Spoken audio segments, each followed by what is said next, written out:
Bismillahirrahmanirrahim. Assalamualaikum warahmatullahi wabarakatuh. Alhamdulillah. Alhamdulillahirabbil alamin wassalatu wassalamu asrofil anbiya'i wal mursalin Sayyidina Muhammadin wa ala alihi wa sahbihi ajma'in. Rabbi israh li sadri wa yassir li amri wahlul 'uqdatam min lisani yafqahu qawli. Halo teman-teman sekalian, apa kabar? Alhamdulillah kita berjumpa lagi di dunia maya dalam keadaan sehat walafiat. Dan oleh karena itu, pertama-tama tentu mari kita bersyukur kepada Allah atas segala karunia yang diberikan kepada kita yang kita tidak bisa menghitungnya. Di antaranya adalah karunia kesehatan, karunia kesempatan, karunia umur panjang yang barokah, dan tentunya karunia yang paling agung adalah karunia iman dan Islam. Yang dengan keduanya itulah kita akan selamat fid dunya wal akhirah. Selawat serta salam semoga senantiasa terlimpahkan kepada uswatun hasanah kita, baginda Rasulullah Muhammad sallallahu alaihi wasallam beserta keluarganya, para sahabatnya dan semua pengikutnya, termasuk kita yang tentunya mengharapkan syafaat beliau kelak di yaumil qiyamah. Teman-teman semua, sahabat yang mulia, sekali lagi ini kita berada di hari-hari terakhir di tahun Masehi 2023,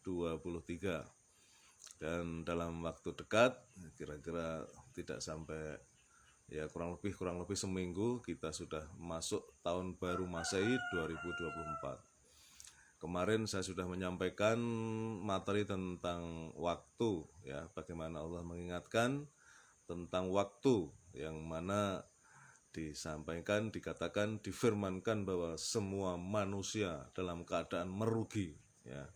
Kata yang dipilih adalah merugi, artinya sesuatu yang aktif, melakukan suatu kerugian tapi secara aktif merugi, kecuali orang-orang yang beriman dan beramal soleh dan saling menasihati dalam kebenaran dan kesabaran. Surat Al-Asr.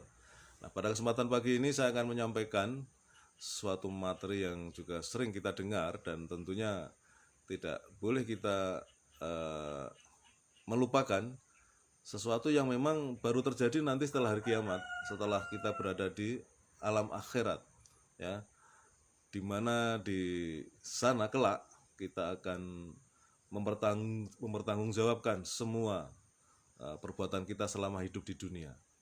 Nah, teman-teman sekalian, ini adalah sesuatu yang selalu menjadi nasihat buat diri saya pribadi, karena ini penting untuk setiap pribadi, dan pertama-tama tentu buat saya sendiri. Dan sekarang saya sampaikan, mudah-mudahan bisa bermanfaat, merefresh apa yang barangkali sempat terlupakan dalam benak teman-teman sekalian, bahwa sesungguhnya pada saat nanti kita berada di alam akhirat, di padang mahsyar, di yaumil hisab, pada masa penghisapan, akan diajukan 4 pertanyaan. Dan ini berdasarkan dari sabda Rasulullah Muhammad SAW. Kedua kaki seorang hamba tidaklah beranjak dari tempat hisabnya pada hari kiamat hingga ia ditanya mengenai 4 hal. 1. Umurnya, untuk apa ia habiskan. 2.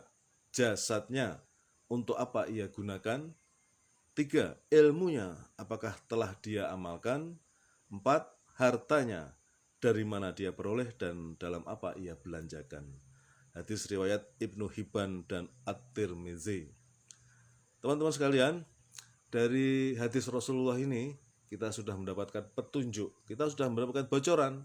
Kita berterima kasih kepada baginda Rasulullah, karena meskipun kita belum berada di alam akhirat, belum berada di yaumil hisab untuk masa penghisapan, periode penghisapan, tapi kita sudah dikasih bocoran oleh Rasulullah. Ini luar biasa, kita bahagia sekali menjadi umat baginda Rasulullah Muhammad SAW. Bocorannya adalah bahwa nanti di akhirat, sebelum hisab itu untuk menimbang amal baik dan amal buruk, sudah ada 4 pertanyaan, yang cukup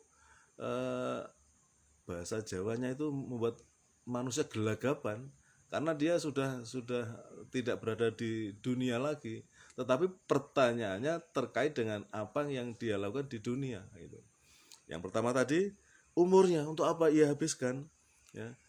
Jadi kita ini sering lupa ya, diberi kesehatan, diberi kesempatan, umur yang cukup panjang ya, tetapi ternyata tidak digunakan untuk hal-hal kebaikan, tidak digunakan untuk melaksanakan mentaati perintah-perintah Allah ya, tidak dilakukan, digunakan untuk mengikuti apa yang diajarkan oleh Rasulullah ya. Ini sesuatu yang mesti kita perhatikan ya, bahwa nanti ada pertanyaan seperti itu ya. Kalau kita sudah berada di akhirat ditanya umurmu buat apa, nah itu kan kita waduh, dulu saya ngapain aja ya, kan begitu. Nah, karena sekarang kita sudah dikasih bocoran oleh Rasulullah, kita sekarang mestinya harus waspada ya. Kalaupun di masa-masa silam, di masa-masa lalu kita pernah melakukan kejelekan, kejahatan, kemaksiatan, dan sekarang kita masih hidup, artinya ya seperti yang kemarin juga saya sampaikan, Allah masih memberi kita kesempatan sisa umur ini ya, meskipun sebenarnya sisa umur tinggal sedikit ya. Kalau kita dijatah umur 60 sekarang 50 misalnya, berarti tinggal 10 tahun. Tetapi jangan khawatir, karena yang diharapkan adalah husnul khotimahnya, akhir yang baiknya ya. Maka sering ada kelakar atau ada guyonan, tetapi ini penting, bahwa lebih baik mantan preman daripada mantan kiai ya kan. Artinya kalau mantan preman ya, di masa lalu dia melakukan banyak perbuatan-perbuatan yang jahat, yang zalim, tapi kemudian dia bertobat, memperbaiki diri, dan di sisa umurnya dia taat. Sebaliknya kalau mantan kiai, artinya dulunya dia orang baik, dia orang alim, dia orang yang sangat taat, tetapi kemudian di sisa hidupnya, menjelang akhir hidupnya, ternyata dia terjerembab menjadi manusia yang jahat, menjadi manusia yang tidak taat, menjadi manusia yang barangkali melanggar aturan Allah, dan naudzubillah misalnya sampai berubah keimanan, ada itu ya. Bisa kita cek di YouTube, itu ada yang tadinya ustadz begitu ya, akhirnya kemudian murtad gitu kan. Itu naudzubillah min dzalik. Nah, kemudian yang kedua, jasadnya, badannya ini untuk apa digunakan selama di dunia? Untuk berbuat kebaikan, beramal soleh, atau sebaliknya untuk melakukan kejahatan-kejahatan, melakukan kemaksiatan-kemaksiatan, akan ditanya nanti. Dan problemnya adalah nanti kalau mulut kita misalnya membuat argumen ya, pembelaan diri ya, yang ternyata tidak sesuai dengan kenyataan, maka anggota badan yang lain ini akan bersaksi atas izin Allah ya. Tangan bisa ngomong ya kan, kaki bisa ngomong, mata bisa ngomong, dan seterusnya ya, akan ditanya. Jadi sangat objektif ya, pengadilan akhirat. Tidak ada lagi kasak kusuk ya kan, hukum dimainkan seperti di dunia ya, apalagi di negara kita hukum dipermainkan ya, tidak bisa ya. Allah Maha Adil, Allah Maha teliti terhadap apa yang dilakukan oleh hambanya. Kemudian yang ketiga, ilmunya, apakah telah diamalkan ya. Ini penting, apalagi kita juga tahu dalam sebuah hadis bahwa ada 3 hal yang meskipun seorang hamba itu telah meninggal, telah mati, tapi tetap akan berjalan ya,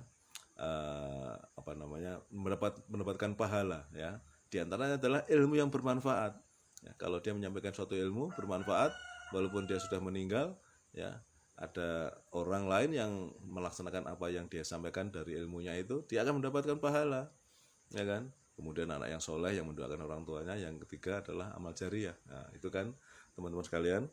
Kemudian yang berikutnya adalah hartanya. Ini yang paling penting juga ini, yang sering manusia selama hidup di dunia lupa ya. Punya harta banyak, dari mana kok bisa dapat harta yang banyak itu ya kan, dari hal-hal yang halal atau yang haram ya.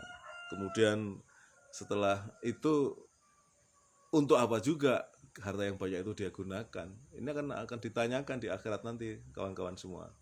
Jadi bocoran yang telah disampaikan oleh Rasulullah itu yang terkait dengan bagaimana nanti di akhirat ya, perlu kita camkan supaya ketika kita masih hidup ini ya, masih bernafas, hayat masih di kandung badan, mari kita perbaiki, ya, kita koreksi diri, kita bermuhasabah diri, ya. Kira-kira apakah nanti 4 pertanyaan ini bisa kita jawab dengan benar dan kemudian kita bisa selamat, ya, di akhirat nanti, ya. Kalau udah selamat, ya insya Allah, ya Allah ridho, maka kita akan masuk surga. Demikian teman-teman yang bisa saya sampaikan, mudah-mudahan bermanfaat. Sekali lagi ini nasihat untuk diri saya pribadi, ya. Tapi saya ingin informasi yang penting ini, yang baik ini juga saya sampaikan, mengingatkan kepada saudara saya yang lain, kawan-kawan, sahabat yang mulia, supaya juga bisa ikut mendapatkan manfaat dari ilmu-ilmu yang sedikit ini. Kebenaran datang dari Allah, dan kalau ada kata-kata saya yang salah atau kurang tepat, itu adalah semata-mata kedhaifan atau kelemahan saya pribadi. Terima kasih. Assalamualaikum warahmatullahi wabarakatuh.